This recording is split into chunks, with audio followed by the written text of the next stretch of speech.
Assalamualaikum warahmatullahi wabarakatuh. Halo semuanya, perkenalkan nama saya Ridho Febri dengan NPM 251503124. Saya dari Divisi Kerohanian dengan Departemen Pendidikan dan Pengembangan Diri. Pada video kali ini, saya bakal membedah mengenai sebuah study case yang lagi hangat banget di lingkungan kampus kita, yaitu pemberlakuan peraturan mahasiswa Fakultas Teknik Universitas Lampung mengenai sistem kaderisasi mahasiswa pasca amandemen. Sebagai anak teknik, kita pasti paham kalau sebuah sistem atau program kerja itu butuh rel dan regulasi yang jelas supaya tidak terjadi error di lapangan. Nah, lewat analisis ini, kita bakal membedah apa saja bentuk kebijakannya, bagaimana dampaknya, khususnya buat organisasi kita di Himatro.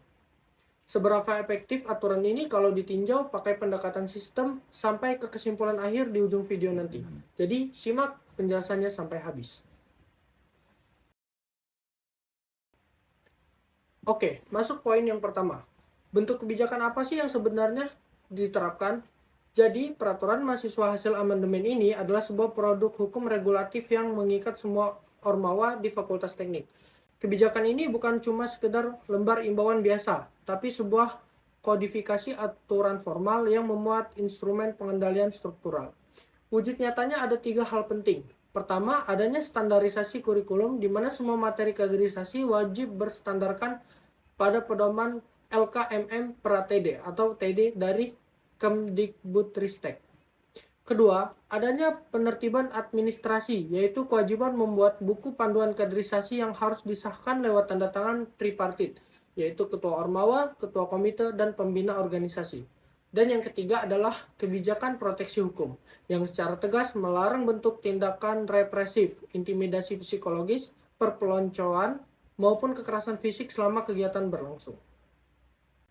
Sekarang mari kita bedah dampak kebijakan ini terhadap organisasi mahasiswa, khususnya di Himatro.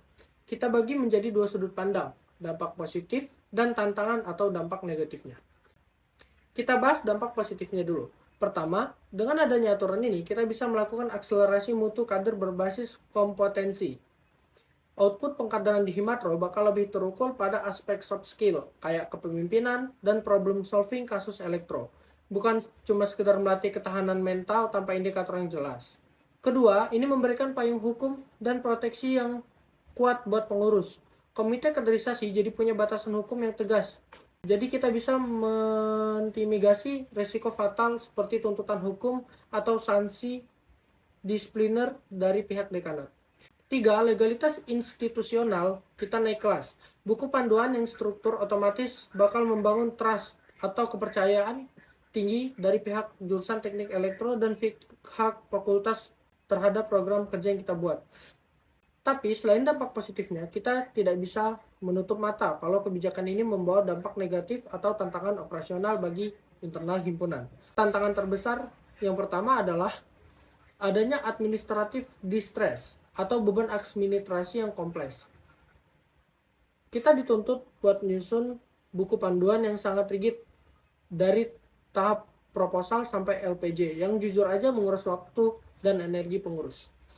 Tantangan kedua adalah potensi culture shock atau gesekan budaya internal, mengubah pola pikir panitia atau bahkan alumni metode konvensional yang keras ke metode komunikasi yang asertif dan edukatif. Itu butuh masa transisi, nggak mudah dan rawan memicu perdebatan internal. Dan tantangan yang ketiga adalah risiko timeline stagnation atau hambatan waktu. Proses asistensi, berkas, dan adanya aturan revisi maksimal 14 hari kerja dari fakultas bisa bikin jadwal eksekusi kaderisasi mundur kalau koordinasinya lambat. Nah, kalau jadwal kaderisasi ini mundur, otomatis bakal mengganggu sirkulasi program kerja Himatro yang lain, kayak persiapan praktikum atau proyek robotika kita. Nah, terus muncul pertanyaan, apakah kebijakan ini sudah efektif dan sesuai dengan aturan yang lebih tinggi? Aturan amandemen ini mirip banget sama closed loop control system atau sistem kendali loop tertutup yang bertindak sebagai filter. Secara konsep di atas kertas, aturan ini sangat efektif karena berhasil memotong celah kekerasan lewat sensor administrasi buku panduan tripartit tadi. Tapi secara operasional di lapangan, efektivitasnya masih kondisional alias belum optimal 100%. Karena sangat bergantung pada kecepatan respon birokrasi kampus, dan kedisiplinan waktu dari anak-anak himpunan. Kalau soal kesesuaian dengan aturan lebih tinggi, kebijakan ini bisa dibilang 100% sinkron dan tidak ada error atau kontradiksi. Aturan ini ibaratnya firmware update yang sukses menyelaraskan aturan fakultas dengan di atasnya, yaitu SK Kemdikbud nomor 155 tahun 1998 tentang pedoman organisasi kemahasiswaan, Statuta Unila pasal 61, dan Peraturan Rektor Unila nomor 18 tahun 2021. Jadi secara hukum kampus, posisi regulasi ini sangat aman dan kompatibel.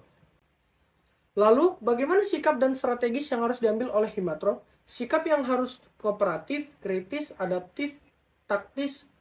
Kita patuh pada aturan hukum kampus demi keamanan legalitas.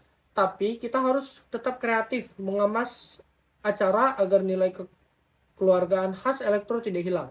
Strategi nyatanya ada 5. Pertama, langsung lakukan troubleshooting kurikulum dengan mencicil buku panduan jauh-jauh hari sebelum acara. Kedua, tentukan alignment materi agar pas dengan standar LKMM Kemdisbudristek. Ketiga, adakan upgrading atau training of trainers buat panitia agar tidak ada improvisasi liar atau berantakan yang nggak logis di lapangan. Keempat, bikin sistem monitoring digital sebagai feedback loop 2 arah dari maba ke pengurus.